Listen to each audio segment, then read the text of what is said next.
ಕರಾವಳಿ ಜಿಲ್ಲೆಗಳಲ್ಲಿ July 24ರಿಂದ July 28ರವರೆಗೆ ವ್ಯಾಪಕವಾಗಿ ಮಳೆಯಾಗುವ ಸಾಧ್ಯತೆ ಐತಿ.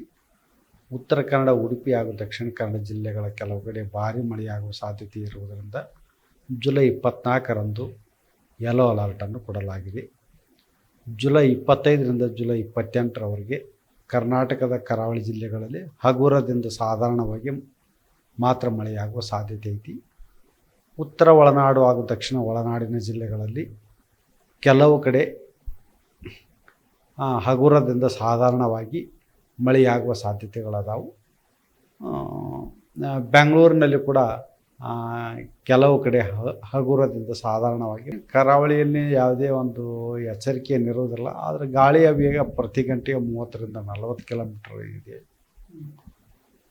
ಉಳಿದಿದ್ದು ಏನು, ಕರ್ನಾಟಕ ರಾಜ್ಯಾದ್ಯಂತ ಮಳೆ ಕೊರತೆ ಇನ್ನೂ ಮುಂದುವರೆದಿದೆ.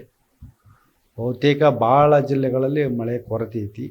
ಕರಾವಳಿ ಜಿಲ್ಲೆಗಳಲ್ಲಿ 30%, ಉತ್ತರ ಒಳನಾಡಿನ ಕೆಲವು ಜಿಲ್ಲೆಗಳಲ್ಲಿ 30-40%, ದಕ್ಷಿಣ ಒಳನಾಡಿನ ಜಿಲ್ಲೆಗಳಲ್ಲಿ ಕೂಡ ಕೆಲವು ಕಡೆ 30-40% ಸರಾಸರಿ ಮಳೆ ಕೊರತೆ ಐತಿ. ಕರ್ನಾಟಕ ರಾಜ್ಯಾದ್ಯಂತ ಸುಮಾರು ಸರಾಸರಿ ಒಂದು 30% ಮಳೆ ಕೊರತೆ ಇನ್ನೂ ಇದೆ. ಮುಂದೆ ಆಗಸ್ಟ್ ಮೊದಲನೇ ವಾರದಲ್ಲಿ ಮತ್ತೆ ಉತ್ತಮವಾಗಿ ಮಳೆಯಾಗುವ ಸಾಧ್ಯತೆಗಳದಾವು. ಬೆಂಗಳೂರಿನಲ್ಲಿ ಕೆಲವು ಕಡೆ ಹಗುರದಿಂದ ಸಾಧಾರಣವಾಗಿ ಮಳೆ ಆಗ್ಬೋದು ಮತ್ತು ಇಲ್ಲಿ ಗರಿಷ್ಠ ಉಷ್ಣಾಂಶ ಒಂದು 30 ಡಿಗ್ರಿ ಸೆಲ್ಸಿಯಸ್, ಕನಿಷ್ಠ ಉಷ್ಣಾಂಶ 20 ಡಿಗ್ರಿ ಸೆಲ್ಸಿಯಸ್ ಇರುವ ಹೆಚ್ಚಿನ ಸಾಧ್ಯತೆಗಳು. ಅಂದಾಜು ಒಂದು 30% ಮಳೆ ಕಡಿಮೆ ಈಗ ಆಗಿದೆ. 10%ಗಿಂತನೂ ಮಳೆ ಕಡಿಮೆ ಆಗೋ ಸಾಧ್ಯತೆಗಳದಾವೆ.